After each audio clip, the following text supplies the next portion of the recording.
Hello children, now let us see this page number 19 in your textbook. Okay, I think you all have opened the textbook. Now see page number 19. Yes children, notice the order in which the adjectives occur. See, size, small, color, black and material, tin of which it is made. Now here we have here it has described about the box. See here in the front page you had a box, isn't it? He explained small, size, color, black, material, tin. So here we got size, color, material. After describing these three models, then we went to the head word. What is that head word? Box. Whom we are describing? Box. How is the box? It is in small size. Which color? Black. What is the material used? Tin. So these are called adjectives. The words which describe a noun are called adjectives. Here we are describing a box. Okay, so such phrases are called noun phrases. Now let us see in the next page. So we rarely use, when we write, see children, when we write a sentence, when we are describing a noun, there is some order to be followed. So what here the textbook is telling us is you should follow some order. What this you are, when you are framing a sentence or describing anything, you should follow some order. With that order only you can frame a good and proper sentence. Okay, now see here, you understood size, color, material. So now see here, we rarely use more than 4 adjectives before a noun and there is no rigid order in which they are used. Actually we rarely use, we don't say small, black, tin box. Okay, 3 adjectives we used here. Sometimes we use 4 also. Okay, it's not compulsory. And next, there is no proper rigid, means fixed. There is no fixed order here. Okay, in which what first color must come, there is a next size must come, next material must come. There is no proper order. Okay, now see here, and there is no rigid order in which they are used. Though there is a preferred order of modifiers, adjectives in a noun phrase as given below. See here we have an order, but also still some people doesn't follow. Okay, now see first you should use determiner. Determiner means you know already, a and the like articles. Okay, next modifier 1. What is modifier 1? You have to know, you have to memorize this children. Modifier 1, 2, 3, 4, 5. If you memorize, I think it will be better when you frame a sentence. Okay, so opinion, feeling. Okay, next modifier 2, size, either size or shape or age. Any one can be used. If both are given, you can use both. If not, any one. Next modifier 3 will come always color. Next modifier 4 will come material. Okay children, next comes the head word. Whatever is the noun, it comes the head word. Now see here, first you have to use determiner. What is modifier 1? Opinion or feeling, means nice or tasty, lazy, beautiful, whatever may be. First you should write your feeling, your opinion. Second, modifier 2 is either size or shape or age. Tall, how is what is the size? Okay, shape, tall, round, old, young, whatever may be. Next, third one must come color. Next comes material. Next comes the head word. Now using these models, you have to frame the sentences. Here nouns are given. The table contains a list of nouns and some adjectives. Use as many adjectives as you can to describe each noun. You might come up with some funny descriptions. Okay, now see here, elephant, face, building, water. You have to use these words and frame the sentences. I think you have done. Now I want to just tell you the answers. Come on. First let us take elephant. What type of elephant can it be? See here, a wild large elephant. Okay, you can note down a wild large elephant.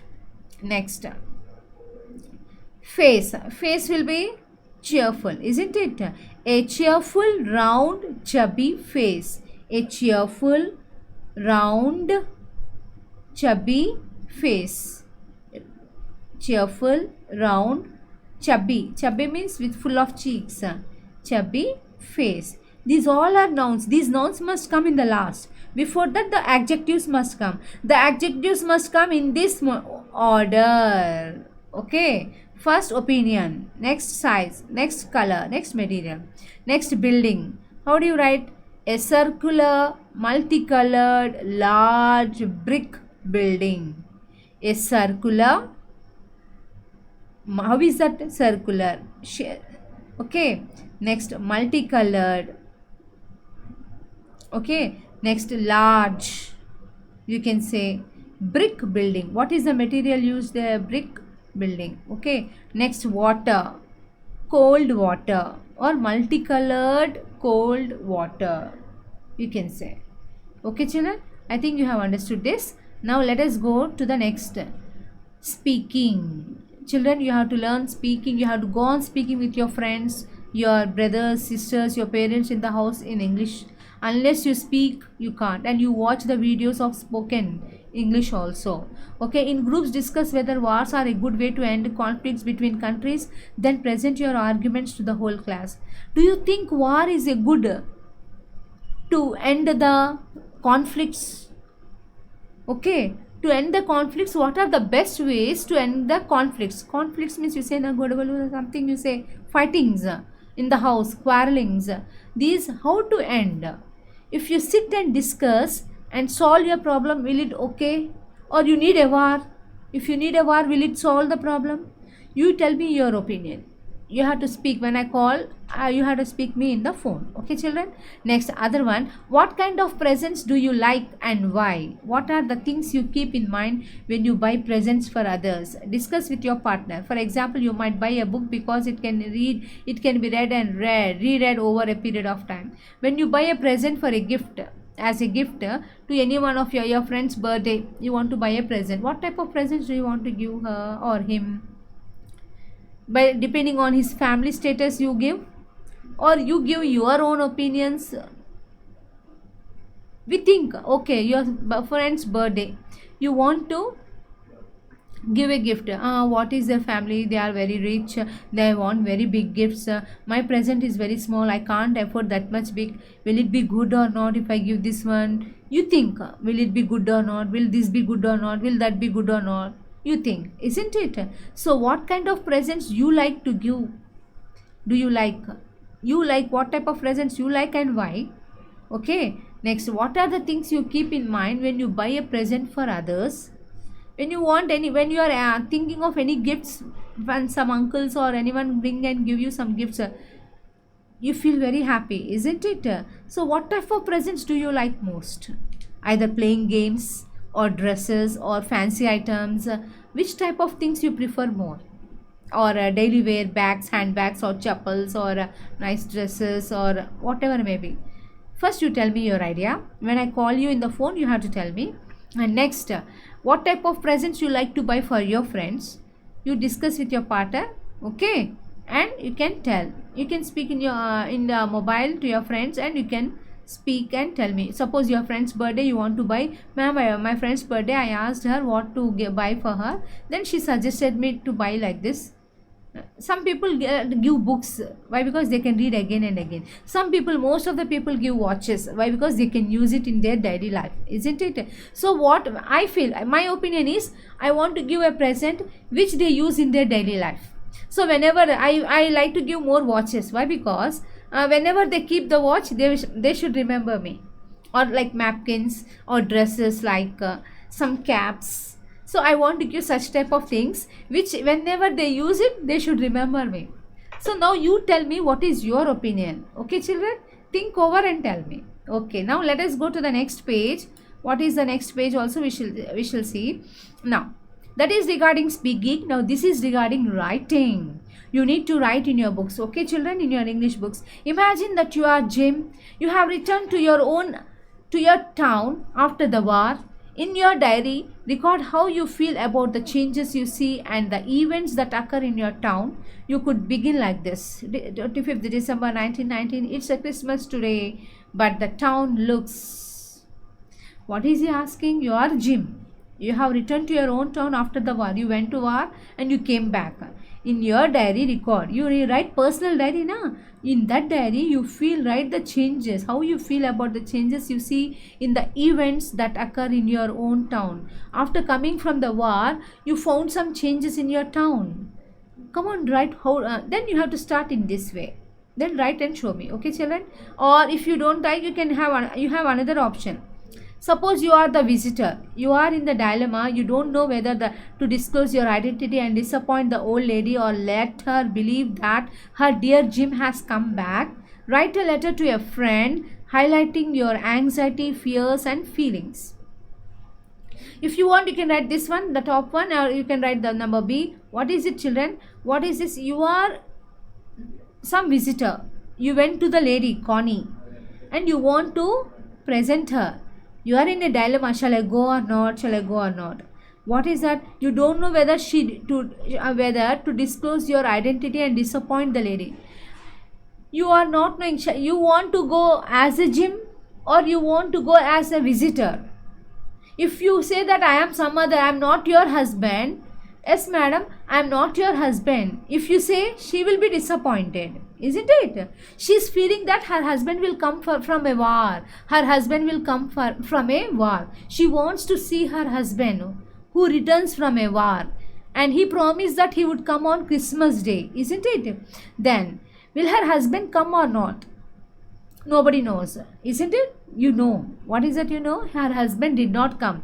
Then who came here? The narrator came. With what did he come? He bought a letter, which her husband wrote. The letter, he bought the letter and wanted to give this to the Connie. Suppose you are the visitor. You want to go in front of her as her husband or some other person. If you go as her husband, you are cheating in one way, isn't it? If you go some other, like you are cheating her, in your mind you know that you are cheating her, you are fake. But if you go directly as a visitor, she will be disappointed, isn't it? You can't do this, you can't do that. What do you say? What he is saying is, now the old lady, or let her believe that her dear Jim has come back. You go like her husband and act like her husband. Then write a letter to your friend highlighting your anxiety, fears and feelings. If you go like her husband and act like her husband there, what were your feelings? You write to your letter. Arey, I went there, I acted like this, but she believed me like this, that she believed me like her friend, like her husband. I felt very shocked. I was feeling very surprised by her feelings. She hugged me. She cried in front of me. She told her all her opinions, feelings. You tell. So whatever you faced, you have to write in a letter. So if you act like a husband, however her feelings, you have to write in a letter to your friend. If you act as a visitor, however her feelings, you have to write in a letter to your friend. Either you act like a visitor, you write a letter, or either you act like a husband, you write a letter. Okay, children? And you write this, either this first part or second part. Now, next go to the, let us go to the next Roman. Given below is the outline of a story. Construct the story using the outline. See, a young newly married doctor dash freedom fighter dash exiled to the Andaman and Nicobar Islands by the British dash in famous cellular jail dash prisoners tortured dash revolt by inmates and doctor hanged dash wife waits for his return dash becomes old and continues to wait with hope and faith. I think you have got the idea. You read once again and frame a story of your own. On your own, you have to frame a story and write this one also. One Roman from Roman number 1 and one from, this is second part, you have to write full. Okay, children? You have to frame a story. This is the story of a doctor. He was a newly married doctor. He was a freedom fighter. He went there, Andaman Nicobar Islands. Then what happened in the jail? Prisoners, what did they do? They tortured him and he hanged himself. Wife is waiting that her husband will come back with hope.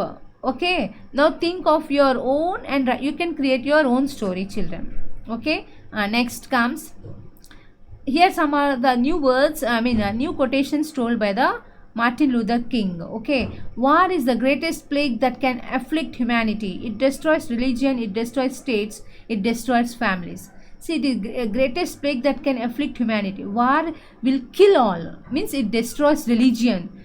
and it destroys states and it destroys families. You see, if you do war, many families will be destroyed, many states will be destroyed, many religions will be destroyed. Why? Because so many will die, isn't it?